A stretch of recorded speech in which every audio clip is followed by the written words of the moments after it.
Hello students. अब हम अपना अगला टॉपिक देखते हैं, इक्विलिब्रियम इन परफेक्ट मार्केट। या इसको ऐसे बोल सकते हैं कि एक मार्केट में इक्विलिब्रियम प्राइस एंड क्वांटिटी कैसे निकलता है। तो इक्विलिब्रियम का अगर हम एक जनरल मतलब देखें तो वो होता है स्टेट ऑफ रेस्ट, या हम ऐसे बोले कि उसका बेस्ट, जहाँ पर कोई भी उसमें टेंडेंसी ना हो इधर उधर कहीं भी हिलने की या चेंज होने की। तो मार्केट का बेस्ट तब आता है जब बायर्स और सेलर्स का आपस में इंटरेक्शन हो और एक ऐसी क्वांटिटी आ जाए जहां quantity demanded in market is equal to quantity supplied in market, यानी दोनों खुश हो जाएं। वो जितना बेचना चाहते हैं सेलर लोग उतना बायर्स खरीद भी लें, कोई प्रॉब्लम ना हो। तो इसको हम पहले टेबल से समझते हैं। जैसे हमने यहाँ एक टेबल बना रखा, प्राइस अगर बढ़ता है तो हमने डिमांड चैप्टर में देखा है कि कंज्यूमर्स कम करेंगे अपनी क्वांटिटी। तो एग्जाम्पल, प्राइस 1 से 5 तक बढ़ा, कंज्यूमर्स ने अपनी मार्केट में क्वांटिटी कम करी 50 40 30 ऐसे। और सप्लाई चैप्टर में हमने पढ़ा था कि अगर प्राइस ज़्यादा मिलेगा सेलर को तो वो चाहेगा ज़्यादा से ज़्यादा माल बेचूं ताकि ज़्यादा से ज़्यादा पैसे कमा सकूं। तो यहाँ पर अगर प्राइस जैसे ये बढ़ रहा है तो जो मार्केट में माल की सप्लाई है वो सेलर बढ़ा देता है पैसा कमाने के लिए। तो एग्जाम्पल 10 20 30 ऐसे हमने बढ़ाई। अब कॉमन पॉइंट कहाँ आ रहा है, जहाँ पर दोनों के दोनों राजी हैं, खुश हैं, सेलर्स भी बायर्स भी। तो वो हम देख रहे हैं यहाँ 30 पर दोनों सेम है, यानी 3 रुपये प्राइस अगर होता है तो quantity demanded in market is equal to quantity supplied in market. But इसमें हमें ये देखना है कि यही बेस्ट क्यों।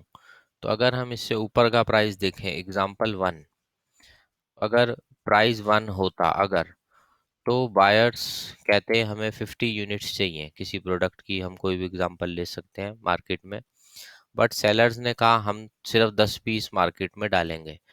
तो ऐसे में प्रॉब्लम आ गई, एक्सेस डिमांड। खरीदार 50 मांगते हैं, बेचने वाले सिर्फ 10 है, तो प्रॉब्लम आ रही है एक्सेस डिमांड। ऐसी अगर हम 2 रुपये प्राइस रखें तो भी यही प्रॉब्लम है, क्वांटिटी डिमांडेड ज़्यादा है सप्लाइड कम है, तो एक्सेस डिमांड। तो जब भी एक्सेस डिमांड होती है, ये इकोनॉमिक्स का हमारा रूल है कि इकोनॉमिक्स डिमांड अपना एक्सेस डिमांड होते ही कंपटीशन अमंग बायर्स हो जाएगा, क्योंकि बायर्स को अपना माल मिल नहीं रहा, खरीदार ज़्यादा है और माल मार्केट में कम है, जिससे एक्सेस डिमांड हो रही है और जिससे कंपटीशन अमंग बायर्स होगा। हर बायर कहेगा मुझे दो चाहे पैसे एक्स्ट्रा ले लो। तो यही कारण है कि इस लड़ाई के कारण प्राइस धीरे धीरे बढ़ेगा। 1 रुपये प्राइस नहीं टिक सकता, 2 भी नहीं टिक सकता, 3 पर स्टेबिलिटी आ सकती है, क्योंकि 3 पर दोनों बराबर हैं।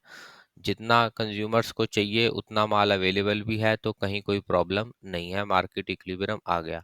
बट अगर हम कुछ हायर प्राइस ले लें जैसे 4 या 5, यहाँ पर क्वांटिटी डिमांडेड कम है पर क्वांटिटी सप्लाइड ज़्यादा है, तो यानी अब की बार प्रॉब्लम आ गई excess supply.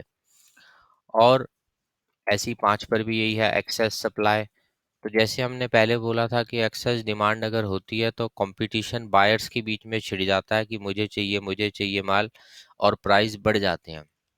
But excess supply में इसका रिवर्स होता है, माल बहुत ज़्यादा आ चुका है, तो अब की बार जो कंपटीशन होगा, लड़ाई छिड़ेगी वो सेलर्स के बीच में, क्योंकि हर सेलर यही सोचेगा मेरा माल फटाफट ख़त्म हो। तो एक सेलर कहेगा मैं इतने रुपए कम कर देता हूँ, दूसरा कहेगा ले मैं और कम कर देता हूँ ताकि माल फटाफट खाली हो, जितना ही एक्सेस सप्लाई पड़ा हो हमारे पास। तो ऐसी लड़ाई जब छिड़ती है तो रेट कम होते हैं, और एक्सेस डिमांड वाली जब लड़ाई होगी बायर्स के बीच में तो रेट बढ़ते हैं। तो इसलिए ना तो रेट 1 या 2 अच्छा चलेगा, क्योंकि बायर्स के बीच में लड़ाई होने से रेट बढ़ेंगे, और ना रेट ज़्यादा बढ़ पाएंगे जैसे 4 और 5, क्योंकि ऐसे में लड़ाई सेलर्स के बीच पे छिड़ जाएगी कि मैं अपना माल ज़्यादा से ज़्यादा बेच के खाली करूँ ये एक्सेस माल जो पड़ा है। तो जो बेस्ट इक्विलिब्रियम आएगा वो हम देख रहे हैं कि वो 3 रुपये प्राइस पर आएगा, जहाँ quantity demanded in market is equal to quantity supplied in market. अब इन्हीं सारी बातों को हम ग्राफिकली भी समझा सकते हैं। पहला हमने ग्राफ बनाया, ये डिमांड एंड सप्लाई की जहाँ इंटरसेक्शन हुई, हमने नाम दे दिया ये पॉइंट ई। इसे हमने बोल दिया इक्विलिब्रियम पॉइंट, आपस में इनकी टक्कर हुई। इस इंटरेक्शन से जो प्राइस निकला, यहाँ पर हम देख रहे हैं P, तो इसको हमने नाम दे दिया इक्विलिब्रियम प्राइस। यहाँ से हमने प्राइस निकाल लिया।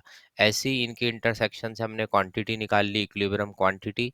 तो ये है इस मार्केट का बेस्ट, जिसे हम बोलेंगे equilibrium price OP and equilibrium quantity OQ. और अगर हम अपने टेबल के हिसाब से देखें तो ये प्राइस होना चाहिए 3, और ये जो क्वांटिटी है जहाँ दोनों बराबर हैं ये होनी चाहिए 30। अब आगे देखते हैं। अब हमें बताना है कि अगर प्राइस हमने ऊपर लिया होता, जैसे हमने पहले भी देखा था टेबल में, अब इसको हम ग्राफ से समझा रहे हैं कि अगर हम, जो हमारा बेस्ट है 3, अगर हम प्राइस इससे ऊपर लेते हैं, एग्जांपल 5, 4, ये सब जैसे हमने पहले बोला था, तो यहाँ पर हम देख रहे हैं डिमांड को टक्कर यहाँ लगेगी ए पॉइंट पर, जिससे क्वांटिटी डिमांडेड आ रही है ओडी कम। और यही प्राइस को अगर हम आगे एक्सटेंड करें, सप्लाई को काट रहा है बी, तो क्वांटिटी सप्लाइड आ रही है ओ एस। तो हम यहाँ देख रहे हैं क्वांटिटी सप्लाइड ज़्यादा है क्वांटिटी डिमांडेड से। डी एस जो है ये एक्सेस सप्लाई है। तो जैसे हमने पहले शेड्यूल में बोला था कि माल बहुत ज़्यादा आ गया, सरप्लस स्टॉक आ गया, एक्सेस सप्लाई, तो ये ज़्यादा टाइम नहीं टिकेगा क्योंकि लड़ाई छिड़ेगी अमंग सेलर्स, जिससे रेट अपने आप गिरेगा। तो ये पी डैश अगर हम ले तो लें, पर ये ज़्यादा टाइम चलेगा नहीं, ये वापस पी की तरफ आएगा क्योंकि लड़ाई छिड़ेगी सेलर्स के बीच में। ये हमने ग्राफ से बताया, जो हम पहले टेबल में बता चुके हैं, पर ग्राफ से भी हमने बताया कि प्राइस वापस आ जाएगा और ये ए वाला पॉइंट वापस ई की तरफ आएगा और बी वाला भी वापस ई की तरफ आएगा, क्योंकि प्राइस गिर रहा है। और प्राइस गिरने से हमने पहले वाले चैप्टरों में देखा है क्वांटिटी डिमांडेड हमेशा बढ़ती है और क्वांटिटी सप्लाइड गिरती है। तो इसका बढ़ना, क्वांटिटी डिमांडेड का, और इसका गिरना, ये तब तक चलता रहेगा जब तक वापस इक्विलिब्रियम ई पे नहीं आ जाता और ये सारी एक्सेस सप्लाई खत्म नहीं हो जाती।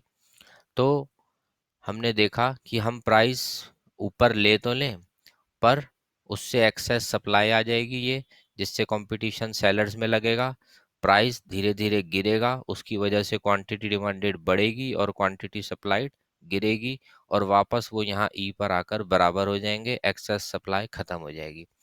ऐसे ही हम ये बात भी कह सकते हैं, ये तो हमने उसी का ही लैंग्वेज लिख रखी है, कि प्राइस गिरने से, जैसे यहाँ से प्राइस धीरे धीरे गिरेगा, क्वांटिटी डिमांडेड बढ़ेगी और क्वांटिटी सप्लाइड गिरेगी। अब हम इसको रिवर्स करके भी देख सकते हैं कि अगर हमने प्राइस, ये जो इक्विलिब्रियम है पी ओपी प्राइस, इससे अगर नीचे लिया, एग्जांपल यहाँ नीचे प्राइस लिया, तो यहाँ हम देख रहे हैं डिमांड को यहाँ काट रहा है ए, इसको सप्लाई को, तो क्वांटिटी सप्लाइड आ गई ओ एस, और डिमांड को आगे जाके काट रहा है बी, तो क्वांटिटी डिमांडेड आ गई ओ डी।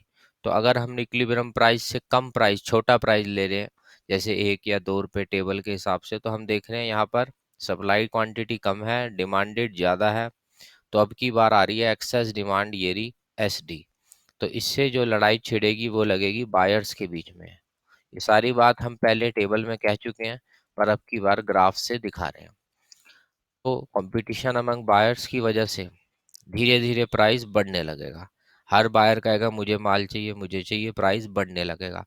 और अगर प्राइस बढ़ेगा तो फिर दो बात होती हैं जो हमने पहले चैप्टरों में देखी है, प्राइस बढ़ने से क्वांटिटी डिमांडेड कम होने लगेगी और क्वांटिटी सप्लाइड बढ़ने लगेगी। यानी अगर प्राइस वापस यहाँ से बढ़ने लगेगा ऊपर, तो ये जो क्वांटिटी सप्लाइड है धीरे धीरे बढ़ के इधर आने लगेगी और क्वांटिटी डिमांडेड जो है वो कम होने लगेगी इधर। तो इससे ऑटोमेटिक हम फिर से वापस ई पॉइंट पर ही पहुंच जाएंगे जहां दोनों बराबर हो जाएं और प्राइस वापस पी पर आ जाएगा। तो हमने देखा कि बेस्ट जो है इक्विलिब्रियम प्राइस वो पी ही रहेगा।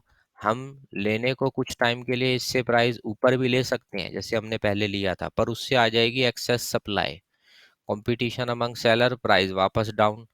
और अगर हम जैसे यहाँ हमने प्राइस नीचे ले लिया, अगर ज़्यादा नीचे ले लेंगे इक्विलिब्रियम से, तो प्राइस हमारा वापस बढ़ेगा क्योंकि हमारी प्रॉब्लम आ जाएगी अब की बार एक्सेस डिमांड। तो लास्ट में समरी यही है कि इक्विलिब्रियम हमारा बेस्ट जो है वो सिर्फ ओपी पर ही रहेगा, उससे ना ऊपर ना उससे नीचे।